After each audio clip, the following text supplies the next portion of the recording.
ఒకానొకప్పుడు రామాపురం అనే గ్రామంలో నాగయ్య అనే వ్యాపారి ఉండేవాడు. నాగయ్యకు 2 పెంపుడు జంతువులుండేవి.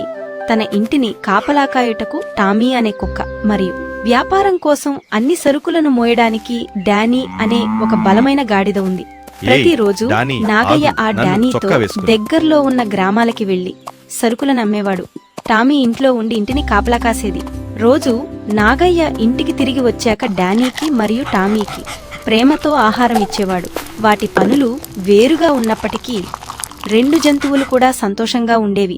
నాగయ్య వాటిని బాగా చూసుకునేవాడు. కాని ఒకరోజు డానీకి కొంచెం ఈర్ష్యగా, యజమాని నాగయ్య, నేను రోజంతా బరువులు మోస్తూ మీతో పాటు ప్రక్క గ్రామాలకొస్తాను, కాని టామీ ఇంట్లో ఉంటూ నిద్రపోతూ ఉంటుంది అని డానీ ఆలోచించింది. ఈ విషయాన్ని నాగయ్యకు అడిగింది. నాగయ్య మృదువుగా నవ్వి చెప్పాడు, మీరిద్దరూ వేర్వేరు పనులు చేసినా ఇద్దరూ ముఖ్యమైనవారే. ప్రతి పనికి లాభాలు మరియు సవాళ్లుంటాయి.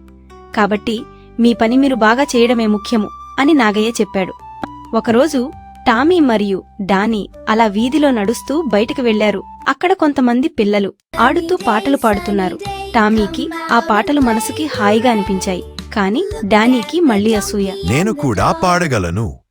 ఆ పాటలు మనుషులు మాత్రమే పాడగలరు. నేను పాడగలను. డానీ పాడటం మొదలుపెట్టింది. ఆ అరుపులు విని పక్షులు భయపడి ఎగిరిపోయాయి. వెంటనే కొబ్బరి చెట్టు ఒక కొబ్బరికాయను డానీ తలపైన వేసింది. తరువాత టామీ నవ్వుకుంటూ డానీ కుయ్యో మొర్రో అనుకుంటూ ఇంటికి చేరుకున్నాయి.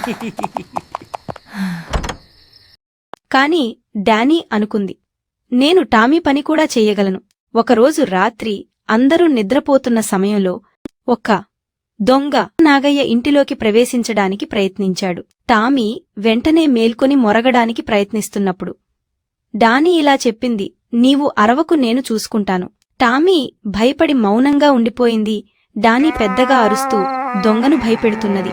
ఆ శబ్దం విన్న నాగయ్య ఆశ్చర్యపోయి లేచాడు. ఎందుకంటే గాడిద ఎందుకు ఇలా శబ్దం చేస్తున్నదో అర్థం కాలేదు. కోపంతో అతను డానీని తిట్టాడు. అరుపులు ఆపడానికి చిన్నగా కర్రతో కొట్టాడు.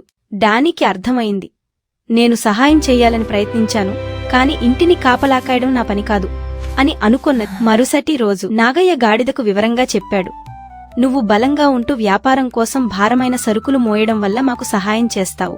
కుక్క తన ధైర్యంతో ఇంటిని కాపలాకాస్తుంది. ప్రతి ఒక్కరి పని ముఖ్యమైనదే, మరియు ఇతరులు పనిని చెయ్యాలని ప్రయత్నించడం గందరగోళానికి కారణమవుతుంది అని చెప్పాడు. ఆ రోజు నుండి టామీ, డానీ ఎవరి పని వారు చేసుకుంటూ సంతోషంగా ఉన్నాయి.